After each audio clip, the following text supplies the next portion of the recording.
PM Modi का इतना प्यारा भाषण है और ये ज़रूर सुनिए और हर हिंदू को जय श्री राम का पूजा कीजिए और जय श्री राम बोलिए। शबरी का ध्यान आते ही अप्रतिम विश्वास जागृत होता है। मां सबरी तो कब से कहती थी, राम आएंगे।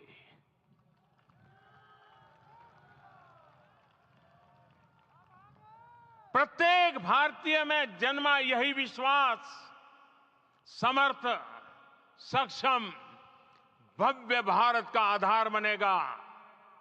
और यही तो है देश, देव से देश और राम से राष्ट्र की चेतना का विस्तार। हम सब जानते हैं कि निषाद राज की मित्रता सभी बंधनों से परे है। निषाद राज का राम के प्रति सम्मोहन, प्रभु राम का निषाद राज के लिए अपनापन कितना मौलिक है। सब अपने हैं, सभी समान है। प्रत्येक भारतीय में अपनत्व की, बंधुत्व की ये भावना समर्थ, सक्षम, भव्य, दिव्य भारत का आधार बनेगी। और यही तो है देव से देश और राम से राष्ट्र की चेतना का विस्तार।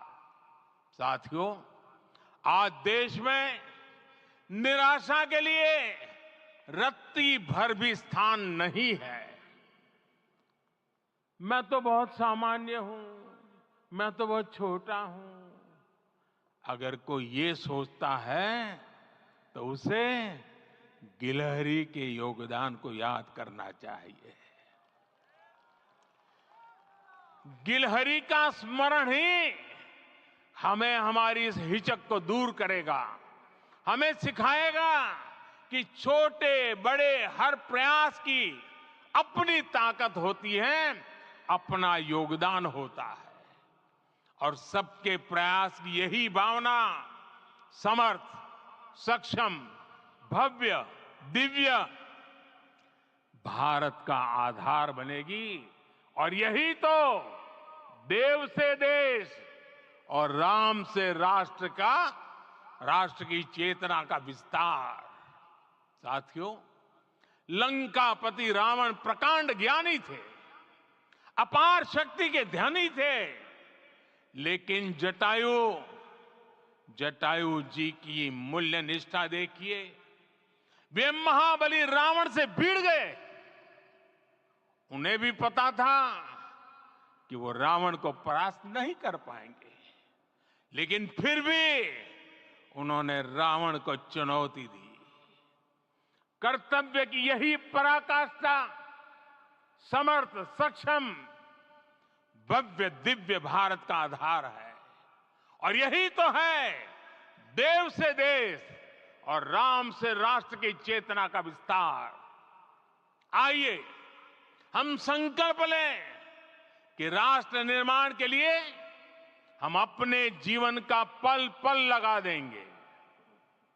राम काज से राष्ट्र काज, समय का पल पल, शरीर का कण कण राम समर्पण को राष्ट्र समर्पण के ध्येय से जोड़ देंगे। मेरे देशवासियों, प्रभु श्री राम की हमारी पूजा विशेष होनी चाहिए।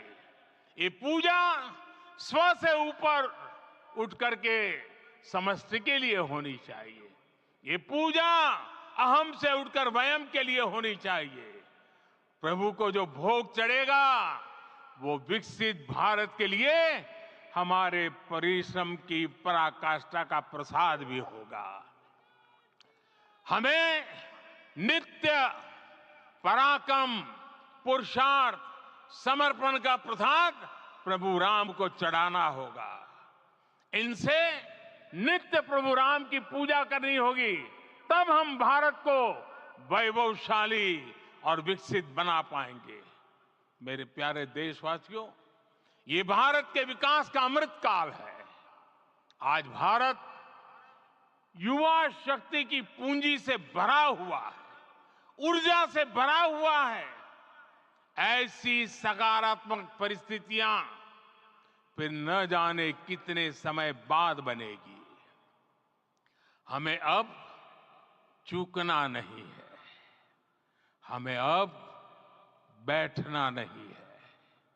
मैं अपने देश के युवाओं से कहूंगा, आपके सामने हजारों वर्ष की परंपरा की प्रेरणा है। आप भारत की उस पीढ़ी का प्रतिनिधित्व करते हैं जो चांद पर तिरंगा लहरा रही है। वो 15 लाख किलोमीटर की यात्रा करके सूर्य के पास जाकर मिशन आदित्य को सफल बना रही है। जो आसमान में तेजस और सागर में विक्रांत का परचम लहरा रही है।